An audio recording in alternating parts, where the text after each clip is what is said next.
The saga continues. On the fire base now. This is going to be Philo's map pick. Had to think about that for some reason. If the last one was my map pick, whose is this one? Anyway, he's continuing to play as random here. I'm going to be Galzian once again. Of course, faction changes were allowed, but, you know, we didn't want to, so...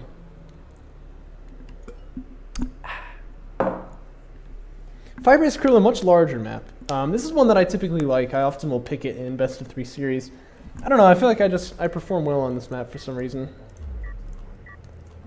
But my opponent being random, I definitely am a little bit worried about, you know, blast drones and stuff like that, so... that's my idea at the beginning, is find the base runner. You know how it is with Conf. Just in case he is doing some shenanigans like that. And if not, you know, having big map coverage like that at any rate is going to help me make sure I don't get caught off guard by anything. So I don't dare do a 2 production cruiser rush here. Instead, I'll just go for my standard build, and we'll see where it goes from there. Obviously, I don't know exactly what Philo was thinking, but he does get LAV fabrication first here. Last time, of course, he went support cruiser first and he got rushed. This might be a reaction to that. We'll have to see, though.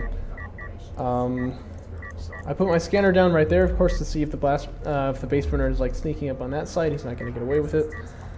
And then sand skimmers are coming out for my production cruiser, and I'll see if I can find my opponent.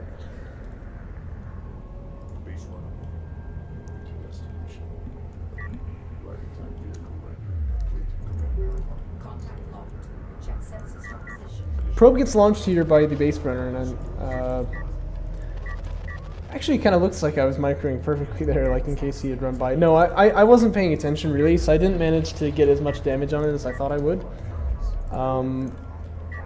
But yeah, obviously I was trying to kill the probe if I could. I already have about 4 sand skimmers out here, so my chances of taking the LAV fight are not bad, but seeing them out there already kind of just made me think, yeah, I probably ought to back away from this. I just, you know, I don't want to fight with the LAVs that, oh, they got armor. Oh, I didn't actually realize he had that. I should always be checking for that, obviously, in the game, but I didn't see it.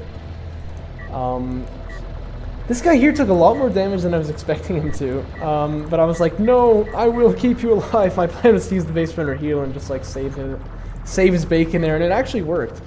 But conveniently, Philo kind of runs a little too far in to chase the guy, and he gets surrounded by these sand skims pretty hard.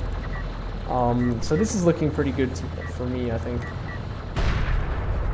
One LAV goes down for naught. Second one ought to follow, as indeed it will. I get a little bit too feisty with this guy, so he goes down, but overall the fight seems to be going fairly well for me. And refinery mode is already on the way. You know, I just realized I haven't actually put these replays on the Tournament Replays channel, so I should probably do that, but, you know, having played them, I do have access to them already, so... But yeah, I didn't realize those LAVs have got armor on them, actually, so that does make them a little bit more scary to fight with, but I'm taking the fight fairly well anyway. One thing I kind of realized after a bit, though, is that I'm sort of getting baited in some way by this, where I really could just be trying to deny his extraction. Because I can take this fight all day, but it's not going to get...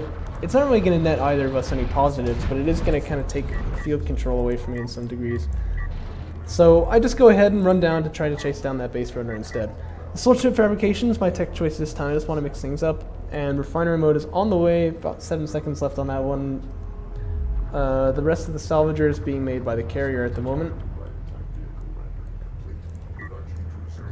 And that should give me a pretty big eco lead here. Philo, of course, not having a support cruiser yet, he's not going to be able to match that. And I didn't think I was going to stop this extraction here, but it looks like I will, actually. It probably could go out if he put down like a turret, and I think that would be worth 250 CUs. Because I'd have to fight the turret first, and then the base runner would get away with the extraction, but... Can be cruelly denied that close to the zone. And you can see that's not a big distance there, is it? So... That's a bit of... Whoa! It seems to be worse when you're watching a replay, but I haven't seen it for a while, so this is always exciting. You know, the Galzian space program, which I know sounds terribly heretical, but I'm telling you, it's a real thing. He can mine the RUs from this high up. Of course he can, you know. What's the problem with this? I know there's action going on the map, but I really just don't want to watch it. But yeah, base runner just gonna head back. Sand skimmer should be able to protect it there. Hold on.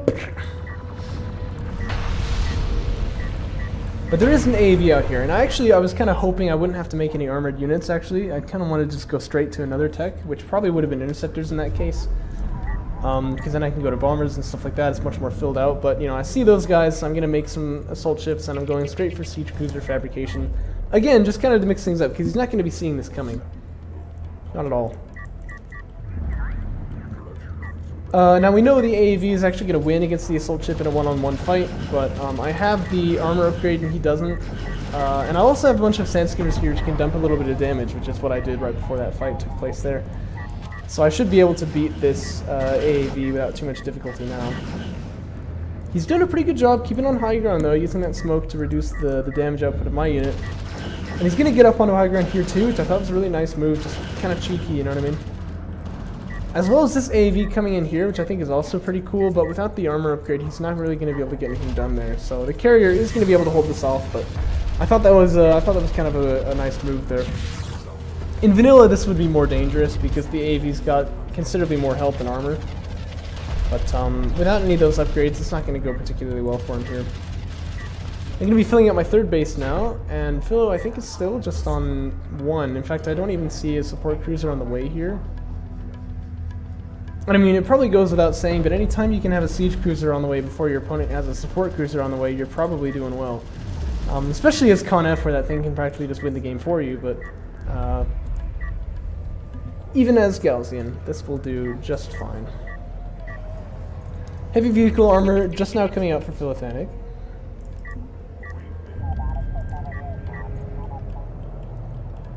Have I mentioned yet this video how cool I think his color scheme is? It's on point, let me tell you. And then I'm going to get missile ship fabrication here. This is for the anti-air. I actually thought this was a bit of an interesting idea of mine. Like, normally you would go for interceptors here if you've already got assault ships, but I think missile ships actually have a really nice synergy here with this type of army that I'm putting together, which is mostly based on assault ships. I still will have a bit of trouble if I run into railguns, but I guess that's what the siege cruiser's for. And again, to mix things up a little bit, I'm going to go for the EMP shell too, which is something we very rarely see. It's used quite a lot in 3v3s from what I understand, but basically, you know, it's EMP. It'll disable your opponent's units for some time. Really nasty, especially because then you can barrage them. And so if you can mass up siege cruisers, it's ridiculously effective. Usually you can't do that in 1v1, which is why it's not really used there, but you know, I felt like I could get away with it this time. At any rate, it would be interesting, so that was my idea with that. See here, I don't micro this guy particularly well. I just kind of figured he'd be able to take the fight. I didn't notice that a second armored assault vehicle had gone up there to supplement him. So I'm going to come over this guy now, pick off one of these armored assaults, and then I should really just back away here, but I guess I'm a little bit slow on the draw, so that guy's probably going to die too.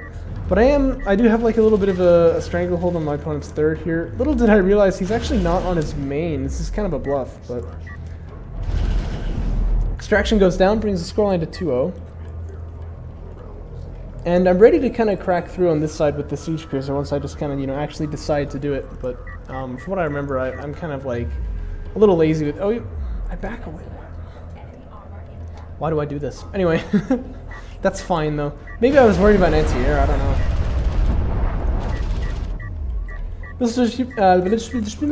Right? Totally. Missile ship using his barrage there, but not too much effect. There's not really... I don't know. Wasn't really much to do there. But the assault ships do have this covered, so...